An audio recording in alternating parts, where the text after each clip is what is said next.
Dropping his gun to the ground, Malik ran out the house. He didn't know it went off and hit Mrs. Gregory in the chest. It had a silencer on it. Her body got heavy and limp in my arms and she bled out. Not really caring if she lived or died, I dropped her like she was nothing and allowed King Michi to try to save her life. Before I ran out the house after my son and looking for him, I put a bullet in the back of King Michi's head, leaving them both there to lay entwined within each other's blood. She killed the love of my life, and I just returned the favor. Wow. Going into the next chapter. Chapter 12, guys. We're going to Malik's point of view. Malik, this shit that just happened in the house is weird as fuck. My mom acting funny, and the lady that held my mom at gunpoint was the same lady that I bumped into in the park. She and I, knew the same song that my sister knew, and she knew where my birthmark was and what it looked like. She said she was willing to take a DNA test, while my mother, on the other hand, seemed a bit reluctant. Am I saying that right? Reluctant. Things didn't make sense to me, and I had to get out of there as fast as I can.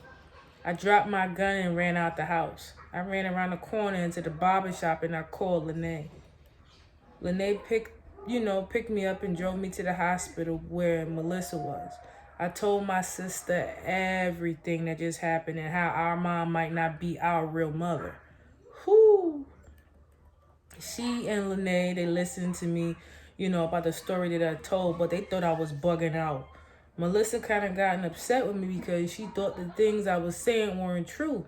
And because, I just ran out the house and left our so-called parents alone. Mah'Lissa signed herself out the hospital and we all traveled with her to the house. I really didn't want to go back, but Mah'Lissa said she wanted to ask a few questions to get a few things clear. I told her it was, not that kind of party up in there and, that she shouldn't go, but she didn't listen to me. Walking up to the house, you can see that the door was cracked open. Mah'Lissa ran ahead of me and Lene and started screaming. In the kitchen, it lay King Michi and the lady that we knew as Mama Gregory. They bleeding on the floor, just out. I cried at the sight of my mama on the floor with all that blood just leaking out of her. I didn't know that lady was gonna kill her. King Michi, I could care, less about because I didn't know him. I tried to pry Mah'Lissa away from her dead body, but she kept clenching, like squeezing and grabbing onto her, screaming, "Mama, Mama," over and over again, telling her to wake up. When they said she called for help, and I looked for my gun. I knew I dropped it right there by the door, but it was just my luck that I couldn't find it. Knowing that that woman must have taken it, I cursed out loud, "Fuck!" And I punched the air out of anger, like I'm mad as shit. The coroners came, they took Mom and King Michi's body away to be examined at the morgue. They said they'll give us a call in a few days with the exact cause of death. The police asked us questions, but we ain't say shit, so they just ruled it out as a homicide/home invasion. The police also asked us, did we have any place to stay tonight? And if not, they could offer us room and board. Mah'Lissa went home with Derek and I went with Lene. Bloodstain lined my clothes. I was like a walking zombie. I couldn't think straight. Lene stripped me of my clothes and I sat on the couch just looking blankly at the wall. Lene said a few things to me, but I was too zoned out to hear what she was saying exactly. I did hear her, start washing my clothes in the machine. I was in my own little world until she brought me back to reality by snapping her fingers and clapping in my face like, "Hello, hello, Earth to Malik, snap out of it. I know you just lost your mother, but I don't want to lose you daydreaming like this. I don't want to lose you." Huh? Yeah?